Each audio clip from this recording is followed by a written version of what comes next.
Okay, before we start tonight, I have a parable to read to you.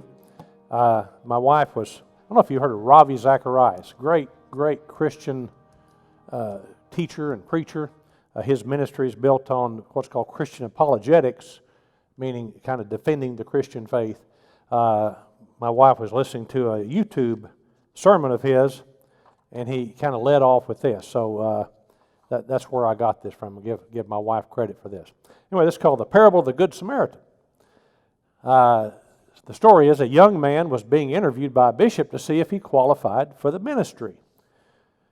The bishop says, "Can you tell me the parable of the Good Samaritan?" "Yes, sir, I will." He said, "Well, go ahead. Tell me the parable of the Good Samaritan." He said, "Well, once there was this man traveling from Jerusalem to Jericho, and he fell among the thorns. And the thorns jumped up and attacked him, and he went on because he didn't have any money. He met the Queen of Sheba, and she gave him 1,000 coins and 100 changes of garments.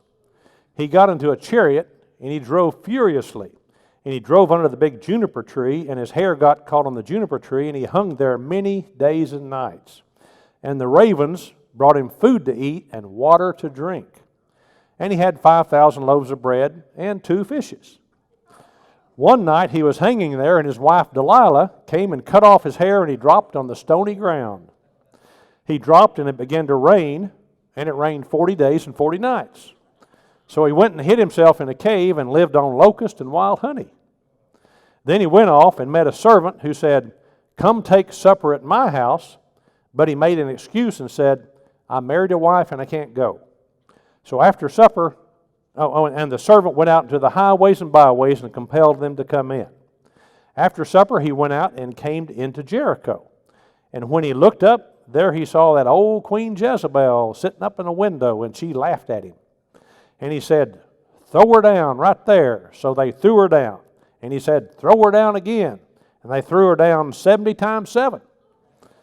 And the pieces remaining, they picked up 12 baskets full of pieces, besides women and children, and said, 'Blessed are the peace,' P-I-E-C-E, 'blessed are the peacemakers.' Now, whose wife do you think she'll be on the judgment day?" Okay, so obviously we have Bible students here who knew that's a conglomeration of about 30 Bible stories. Anyway, I thought it was pretty good. Anyway, so welcome to our Wednesday night Bible study. We're finishing up the Red Letter series. We've called it that because in most of your Bibles, the words of Jesus are in red letters. So we've studied probably somewhere around 50 lessons the last couple of years or so. And we started with the Sermon on the Mount, which is the beginning of Jesus' ministry. We went through that, and then we looked at a lot of his parables and miracles. And then we just last time finished his famous last words, Jesus' 7 sayings on the cross. Now you ask, did we do all of Jesus' words? The answer is no. We could probably spend another 5 years if we studied everything that Jesus said that's in the Bible. But we certainly tried to hit the highlights and hit some of the interesting stories that could teach us a lot. Anyway, before we start the lesson tonight, I'm going to give a tribute to a man that I think of when I think of the walk to Emmaus. And the lesson tonight is on the walk to Emmaus. I think of a man called Mac McElreath, and I'll tell you in a minute why I think of him. Many of you who've been here a long time knew Mac. Mac passed away, I believe, in March, and so it was after the COVID hit, and so we couldn't have funerals. I believe Mac was 88 when he passed. I had been his family doctor he and Stevie's family doctor for the last 10 years or so, after his previous family doctor, Dr. Bill Edwards, had retired in 2010, and so I got the privilege of taking care of them the last few years of their life. And so I really got to know them well and just really appreciated the kind of people they were as Christians. They weren't just good people, they were incredibly strong Christians. You know, we've had some sermon lessons the last few weeks on the ministry of reconciliation. And, you know, if you think about it, the ministry of reconciliation, that's a hard ministry to do if people don't want what you have. You know, if people don't see something in you that they need, it's hard for you to tell them that they need Jesus, because they can look at your life and say, well, you know, if that's what he did for you, I don't want any part of that. Anyway, but when you look at Mac, if you knew Mac very well, you kind of wanted what he had. He had this unshakable faith, and this faith permeated his whole character. He was a rock, and no matter which way the winds of life blew, he was steady. He was always kind. He was always positive. He was always soft-spoken. He was always calm. He was just the kind of guy that I wanted to be like. I found myself just really attracted to him. You may know that he and Stevie, his wife, started the El Palacio restaurant in 1972 there on Bodart. And he told me that when he started it, it was the only place around you could buy Mexican food. And he said by the time he sold it last year, there were 17 places you could buy Mexican food here. So he started the trend. But how many people have you known, especially in a small town, that operated a restaurant successfully for 47 years? I mean, isn't that phenomenal? And I think it wasn't just the good food, but the people wanted to be in association with this great couple. And I think that's something to be said. So, like I say, I have the highest respect for him as a Christian and as a man. When he passed back in March, of course, I couldn't go to the memorial. It was just a family-only graveside service. And I thought of what David said. There's a saying of King David in 2 Samuel 3:38, and I thought of this when Mac passed. King David had a general that he loved named General Abner. And Joab killed Abner. And this is what David said when at Abner's funeral. He said, "Do you not know that a prince and a great man has fallen this day in Israel?" And that's what I thought. That's the verse I thought of when I heard that Mac had passed. That a prince and a great man this day has fallen. So the reason I think of him when I thought of this walk to Emmaus, I wanted to kind of give a tribute to him, was Mac was very, very involved in a non-denominational Christian ministry called the Walk to Emmaus. And I don't know if any of y'all have ever participated in that. It's a 3-day kind of a retreat weekend. They'll do some weekends for men, some weekends for women. And probably 12 or 14 years ago, Kathy and I were both invited. And you have to be invited to go. You can't apply. You have to be invited by someone who's been before. But it's a very intense weekend of focusing on Jesus. And I can certainly say that on my walk to Emmaus, that I certainly had my eyes opened about many things about the Lord. So that's why I wanted to bring a tribute to Mac, because when I think of the walk to Emmaus and what it did for me, I think about him, and I just think about the example that he was to everyone, and how as ministers of reconciliation, we have to be that kind of person that other people see something in us that they want, and then our ministry of reconciliation will be much more effective. Okay, so let's begin our story tonight, or our study tonight. Luke 24. So, first of all, we're going to read the first few verses to kind of get the context. As we've talked many times through this Red Letter series, when you interpret the Bible, you need to look at the C's. When I started this series, I always said it was two: context and consistency.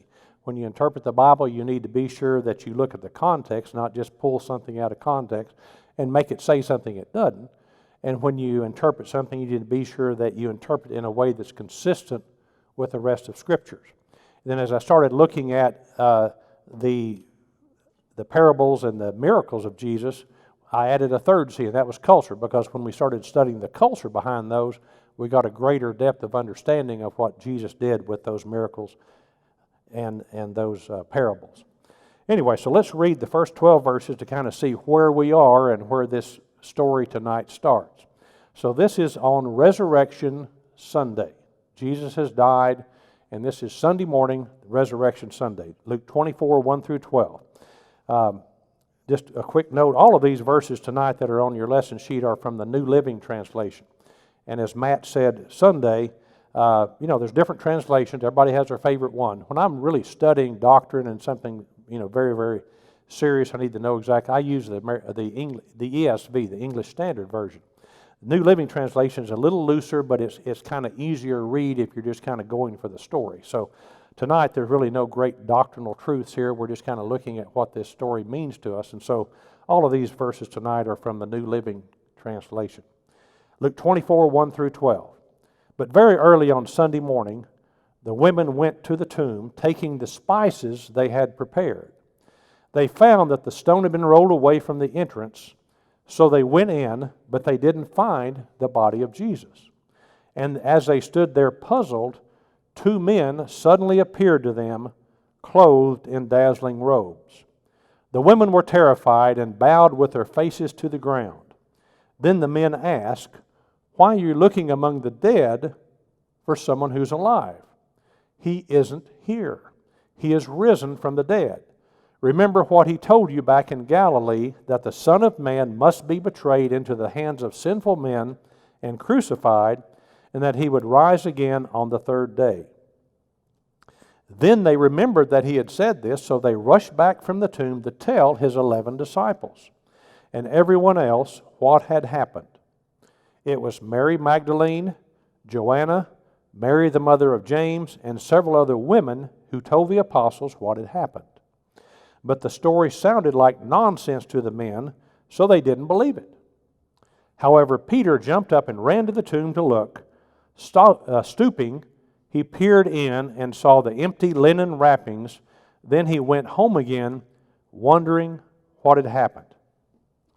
So remember, this is the day, not just Resurrection Sunday, but this is also the day that completes the week of the Passover. And, you know, Jesus had, the hundreds of thousands of Jews, in addition to Jesus and his disciples, had appeared at Jerusalem during this week of the Passover. And so Jerusalem was extremely crowded. This was the most important feast week of the year. And so Jews from all over the nation would come, and they would crowd into Jerusalem, and literally there were hundreds of thousands of visitors. So on this Sunday, the last day, is the day they would walk home. Most of them would walk. I think some of them would ride if they had the money for a donkey, but most of them were walking. And so here we have kind of what happened that morning. So I think most of the people that were walking home, because what they had witnessed, you know, this wasn't a usual Passover. You know, during this week, we'd seen the trial of Jesus, we'd seen the crucifixion of Jesus. And so I think most Jews that were walking home that day thought that this story of this prophet, this teacher, this rabbi, this man named Jesus, I think most people thought that his story was really pretty much finished because he had died on the cross. And so they kind of thought that the Jewish leaders had finally gotten rid of Jesus because, you know, he was a real threat to their followers. Because, you know, if people left following the Jewish leaders, and started following Jesus, then that would impact their income. And people do a lot of nasty things when you start threatening their income. And, you know, as we've studied in some of our previous lessons, the priests and the scribes of the Jews were among the elite class, the wealthiest class of Jews, because they lived off a lot of these sacrifices and donations and tithes that the people brought in to the temple. And so if Jesus drew those people away as followers, then that would be a loss of income to them. So that was one of the primary reasons that they made sure that he was crucified. Okay, so let's kind of get into our story. 24:13. That same day, two of Jesus' followers were walking to the village of Emmaus, 7 miles from Jerusalem. So these were Jews who were followers of Jesus, and it says basically we assume they were going home from the Passover feast, and they were going to a village of Emmaus, which was about 7 miles away. So most people walk about 20 minutes per mile, and so a 7-mile walk, if it was pretty level and easy to walk on ground, would be about a 2 hour and 20-minute walk. Now, history, there's nothing in history. We have no clue about this little village called Emmaus. There's no archaeological evidence at all. We don't know which direction of Jerusalem they were going. All we know is it was a small village, not very far. You know, if you think about the distance from Duncan to Comanche, being a few miles, it's kind of like that. You just kind of walk that distance. Okay, verse 14. As they walked along, they were talking about everything that had happened. So it was a kind of an extraordinary week. Think about, if you think back in history to your major holidays. Maybe your family has traditions at Christmas or Thanksgiving. And, you really enjoy those, and there's things you do. And so kind of maybe a lot of the Christmases, a lot of Thanksgiving were kind of the same thing, but that kind of lets you reestablish your roots because it's something in other words, we do this on Thanksgiving. I grew up in Grand Prairie between Dallas and Fort Worth, and so, back in the 60s and 70s, what was big back then was Dallas Cowboys. That's when they really became good. And so our Thanksgiving tradition was, we'd have turkey and dressing and cranberry sauce and eat pumpkin pie, then all go to the living room and watch the Dallas Cowboys on TV. And, it's kind of interesting. I was wondering several years ago, I thought, now, how come Dallas and Detroit are always on Thanksgiving Day? So let me take a little sidebar if you like football history. Have you ever thought about that those two teams always play on Thanksgiving Day? So I looked into the history of that. So time out, we'll just give you a little football history here. Turns out the Detroit Lions, well, that's a very old team, but in 1934, they were having poor attendance, and so their general manager asked permission to start having a Thanksgiving Day game. And there was no TV back then, but they started doing that, and that turned out to be a really big attraction. So they have had a Thanksgiving Day game since 1934. And so the Dallas Cowboys, of course, it was a new franchise about 1960. Well, by 1966, they were still not kind of struggling. And so their general manager got permission from the NFL to have a Thanksgiving Day game. And so for the first few years, it was always Dallas playing Detroit. And, of course, TV had come into being then. And so that became a very popular, highly rated TV game. And so now, as you know, there's 3 games on every Thanksgiving. So other teams have wanted to get in on this deal, but the NFL commissioner said, well, since Dallas and Detroit agreed to do this years ago before it's popular, until they decide they're not doing it, they will always be 2 of the teams playing. Anyway, so a little history. But the point is traditions. And so these 2 men are coming home from Emmaus, going home to Emmaus, and they've experienced a Passover week like they have never experienced before. I'm sure they'd been to Passover every year of their lives, and every year it was probably about the same thing because there were things that Jews did, things that God had told them to do, sacrifices to do, ceremonies to do.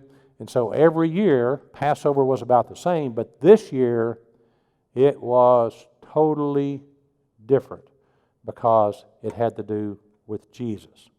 So it was unpredictable this year. So they're coming home, and verse 15 says, as they talked and discussed these things, Jesus suddenly came and began walking with them. So don't you love this? You know, here are these 2 travelers, they're talking about what went on, and it says they're disciples of Jesus, so they're concerned about what happened to Jesus because, they thought he was going to be the Messiah and kingdom on earth and all this. And here he has died on the cross, and I'm sure they're using Jesus' name in their conversation. Well, Jesus shows up, and it kind of reminded me of Matthew 18:20, where Jesus said, for where 2 or 3 are gathered in my name, there I am with them. So here we have 2 gathered using his name, and he shows up. Okay, verse 16. But God kept them from recognizing him. So Jesus obviously knows they're 2 of his disciples, but somehow, we don't know how, God keeps these men from recognizing that this is Jesus walking with them on the road home to Emmaus. Verse 17 and 18. So Jesus asked them, what are you discussing so intently as you walk along? They stopped short, sadness written across their faces. So Jesus joins them. All of a sudden they have a third guy walking with them. He says, so what are you guys talking about? You know, you look obviously very intent, and obviously they are shocked at his question. It says they stopped, and you know they look at him in amazement, and it says they're very sad. And then one named Cleopas says, "You must be the only person in Jerusalem who hasn't heard about all the things that happened here the last few days." So Cleopas is saying, like, are you the only person out of hundreds of thousands of people who have no clue what just happened? It'd be kind of like us today. You know, all you hear about, all you read about is this coronavirus. What if somebody comes up to you and says, what's all this about a virus anyway? It's like, where have you been the last 4 months, you know? You know, so that's kind of what these guys are saying to Jesus, like, are you the only person that hadn't heard about what happened in Jerusalem? Anyway, so I love the way Jesus answers. Look at his answer in verse 19. He said, what things? What things? Now, he's Jesus, you know, it happened to him, but he says, what things? And, you know, I think we can get a couple little lessons out of that real quickly, you know, that, of course, Jesus knew what things. He knew exactly what they were talking about, and he knew what they were so concerned about, and he knew what they were sad about. But he says, what things? You know, because, you know, sometimes we think, you know, when we have problems, well, you know, God already knows my problems, so why do I need to talk about it? You know, why do I need to pray to God about my problems? He knows my problems. He knows everything about me, and yes, he does. But, you know, think about when you're as a parent and you have a child, and you tell the child is troubled, and you probably know what's going on, but still, what do you like to do? You like the child to tell you in his own words what's bothering him, right? In other words, you don't want the child to think, well, my parent probably knows what's going on, so I'll just go sulk. No, you as a parent want to hear your child express what's on their heart and what's troubling them. And I think that's the way God and Jesus are with us. You know, it's like, you know, if you got a problem, talk to me. Tell me about it. Yes, he knows about it already, but he wants us to talk to him and tell him about our problems, our troubles, our challenges, our crises. Now, notice as we read on, they start telling Jesus what happened. And it's like as they're telling Jesus what happened, and they're sad about it, but they're also kind of giving themselves all kinds of reasons why they shouldn't be sad. Okay? So kind of notice this, and this is kind of like the beauty of prayer. You know, when you read the Psalms, you'll see this a lot. You'll start reading a psalm, and the psalmist is just pouring out his heart to God that, you know, I got this problem, and this guy's chasing me, and you know, and this is bad happening, and it seems like the more he talks, by about verse 9 or 10 or 11 in many Psalms, he's praising God because he realizes that, you know, hey, God's the answer to all these problems. And so that's often the way when we pray, you know, we start pouring out our hearts to God about our problems, and then our thoughts convict us that, hey, you know, God's in charge of all our circumstances. You know, God is still on the throne. And yes, stuff happens to us, but He knows it, but He wants us to tell Him about it. But we need to look at these circumstances that happen to us through God's eyes. And then we can praise Him and be thankful to Him for being our God and our Father. Anyway, so the men proceed to tell Jesus from their perspective the events that happened this past week. So let's read about those, verse 19 through 24. The things that happened to Jesus, the man from Nazareth, they said, he was a prophet who did powerful miracles, and he was a mighty teacher in the eyes of God and all the people. But our leading priest and our other religious leaders handed him over to be condemned to death, and they crucified him.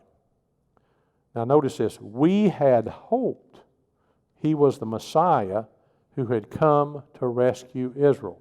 So the Jews mostly just believed that Jesus was going to be this Messiah that came to rescue Israel from the Romans and have a kingdom on earth, and that was just their perception of what the Messiah was supposed to do. So we had hoped he was the Messiah who had come to rescue Israel. And they said, this all happened 3 days ago. Then some women from our group of his followers were at his tomb early this morning. So obviously they didn't leave Jerusalem till after the women had come and reported to the disciples about the tomb. Then some women from our group of his followers were at his tomb early this morning, and they came back with an amazing report. They said his body was missing, and they'd seen angels who told them Jesus is alive.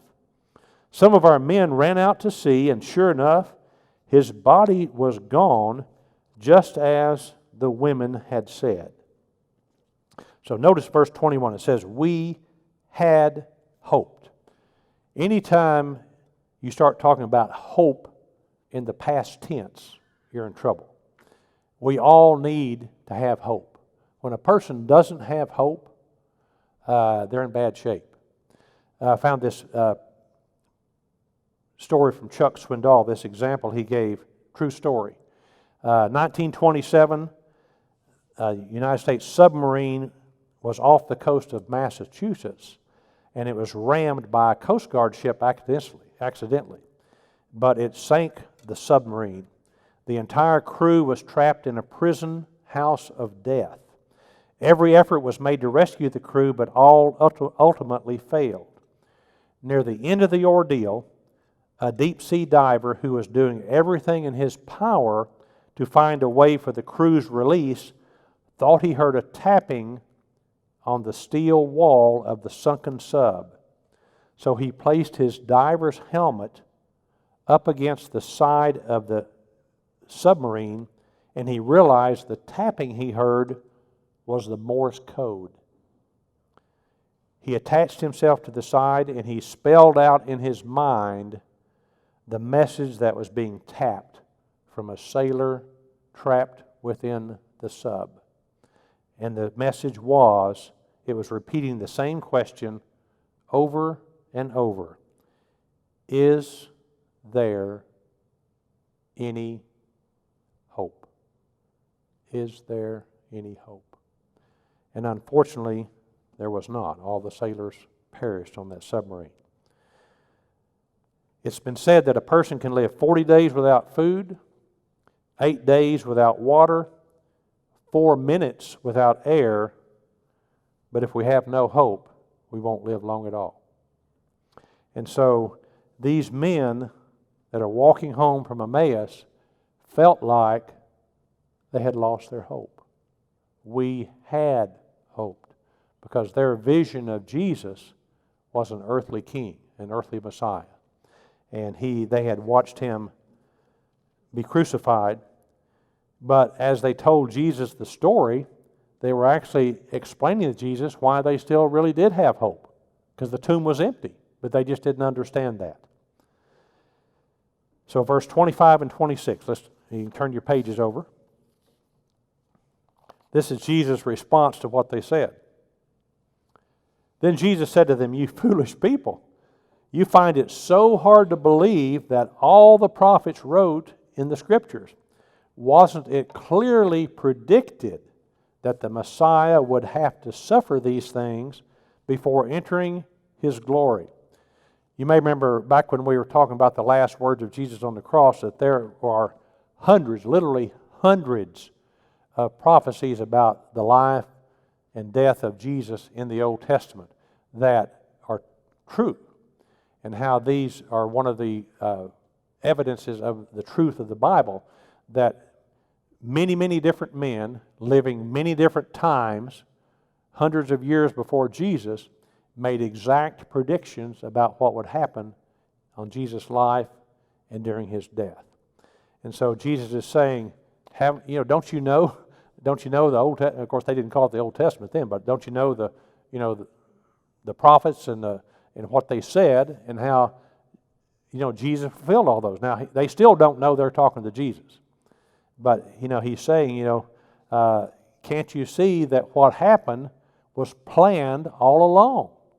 This is part of the grand plan that God had.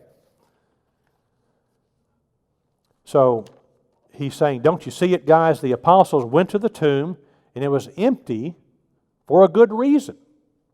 And then the women did have a message from the angels for a good reason. So these are true things. These are not unexplainable things that happen.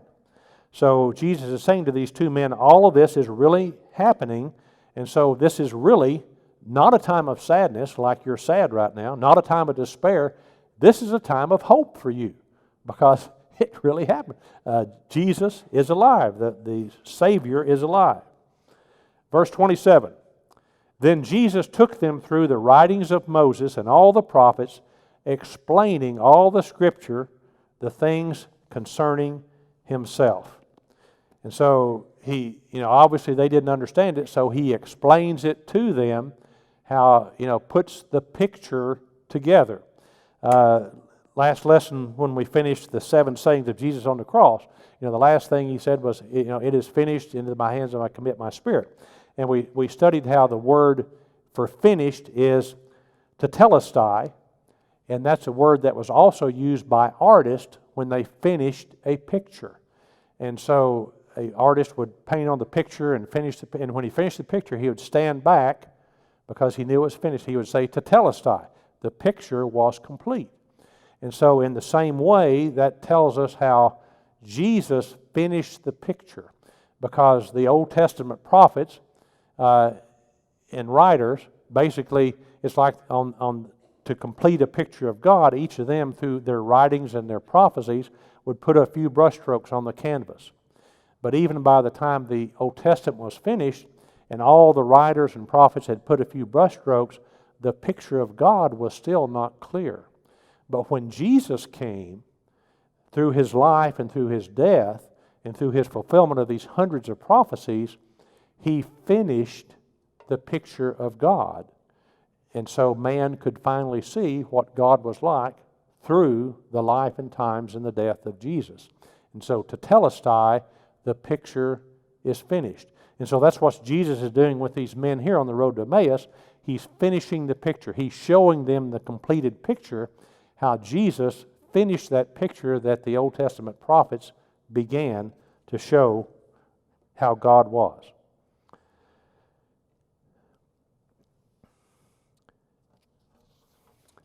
Okay, verse 28. By this time they were nearing Emmaus and the end of their journey. Jesus acted as if he were going on. Now this is an important point here. Notice that Jesus, throughout his life, was always the perfect gentleman.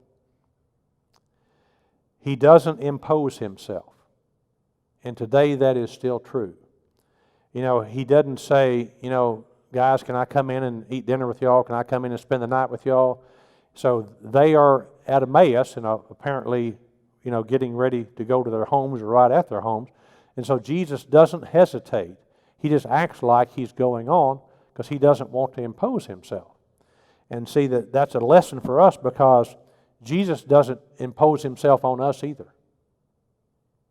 He'll knock at the door, but he's not going to open the door. We have to open the door of our hearts and invite him in, because Jesus has paid the price for our sins, but we have to accept that, and we do that by inviting him in to our heart. He who does not force himself. Jesus will not force himself into anyone's heart. We each have to invite him in. And so that's a lesson for us to learn. So 29 and 30. But they begged him, stay the night with us. Said, it is getting late. So obviously it's dark. It's getting late. So he did go home with them. As they sat down to eat, he took the bread and blessed it. Then he broke it and gave it to them. And so some versions say they invite him. Some versions say they constrained him and begged him. That's really the stronger word, not just a mild invitation, but they're begging him to come in and stay with them, because he had helped them understand what happened in Jerusalem that week. And they were so thankful that now they had a reason to be thankful and joyful rather than sad. And so they didn't want Jesus to leave them. So again, a question to us, is that how we act? Do we want Jesus to leave us? Or are we begging him to stay with us? Unfortunately, there's a lot of Christians that are caught up in the world, and they come to church on Sunday, but they just want, just a few ounces of God so they can feel like they feel good about themselves. But they don't want Jesus to accompany them to their home and to their workplace. They want Jesus to stay in the church building so they can live life like they want to. That's kind of like, being a light Christian or having God light. But notice what happens here, that they sit down to eat, here in the story. They sit down to eat, and Jesus kind of takes over being the master of the feast. Isn't that interesting? He's the guest in the house, but now he takes over as the master of the feast. He takes the bread, he breaks the bread and gives thanks and breaks the bread. Now notice this is not a miraculous meal like the feeding of the 5,000. It's not a sacramental meal like the Last Supper. It's just a common meal. They're just eating supper. And so, but still, Jesus gives thanks. And so I think that's an example for us. We need to be thankful for every meal that God provides for us. As Jesus told us in the Lord's Supper, give us this day our daily bread. And we need to be thankful for that. So let's not get out of the habit of being thankful for our daily bread. Okay, verse 31 and 32. Then suddenly their eyes were opened, and they recognized him, and at that moment he disappeared. And they said to each other, didn't our hearts burn within us as he talked with us on the road and explained the Scriptures to us? So after this stranger at the table takes the bread, blesses the bread, breaks the bread, and they eat the bread, they're sitting there and I guess they're talking, and all of a sudden they recognize that's Jesus. That's Jesus. And as soon as they recognize him, he's gone. So he disappears. And so they see this Jesus, not the beaten, bloody body of Jesus, but they see Jesus, healthy, and he's sitting right across from them, and he's alive and well. And so he's gone, and they look at each other and say, there was something going on inside of us while he was telling us all this story on this road. As he was telling us about how, the prophets and the Old Testament writers were telling what would happen to the Messiah and how all of this was planned. And, both of us knew something was happening inside of us. But when they saw him, basically their broken hearts were turned to burning hearts. It said, didn't our hearts burn within us? So that's why we call this lesson Holy Heartburn. They were getting a case of holy heartburn. So today, when we read the Word, reading the Word can turn our broken hearts into burning hearts. These two men, they'd had a long, hard, emotional week. They were finally home. They finally had a good meal. And then they saw Jesus for who he really was. And now they fully understood the events of the past week. And so now they can be happy and joyful. So now it's time to go to bed happy, right? Is that what they do? Well, let's see here. Verse 33 and 34. So it's nighttime. It's dark. 33 and 34. 35. And within the hour they were on their way back to Jerusalem. They could not wait to tell about what they had seen and heard. There they found the 11 disciples. So that was the 2 hour and 15-minute walk back to Jerusalem in the middle of the night. And within the hour they were on their way back to Jerusalem. There they found the 11 disciples and the others who'd gathered with them, who said, the Lord has really risen, and then he appeared to Peter. Then the two from Emmaus told their story of how Jesus had appeared to them as they were walking along the road, and how they had recognized him as he was breaking the bread. So we learn from that, when you truly see Jesus, you don't just go to bed. When you see Jesus, you can't help but sharing it. When we really see Jesus as he really is, you feel compelled to share the story about him. So as we close, I decided that I like to look up the meanings of words, and I kind of learned that when I took the mentoring class, and Pastor introduced me to the Strong's Concordance. And so, I looked at that verse 32, didn't our hearts burn within us? And so I thought about that word Emmaus, the fact that, it's a village that's really never been found in history. We don't know where it was, so there must be something meaningful to the name of that village. So I went to Strong's Concordance and I found the word Emmaus, and it means hot springs. Hot springs. And so, and then just above Emmaus, there's thousands of Greek words from the New Testament in Strong's, but the word above Emmaus is Emmanuel. You see, they come from the same root word. So Emmanuel means God with us, and Emmaus means hot springs. So if you put all that together, I don't know, have you ever had a bad heartburn? Eat too much pizza, too much spaghetti, and you get this burning in your chest. You go looking for the Tums or the Rolaids or the soda bicarb if you can't find anything else.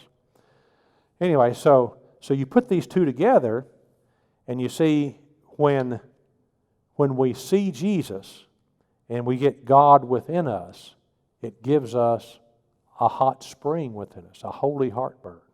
You see that? So it kind of goes together. So, I don't know if that's how it was meant to be, but that's what I got from it. So when we see Jesus, when their eyes are open, we see Emmanuel, God with us, and as a result of that, we have Emmaus within themselves, holy heartburn. Anyway, so that's our lesson tonight. Thank you for being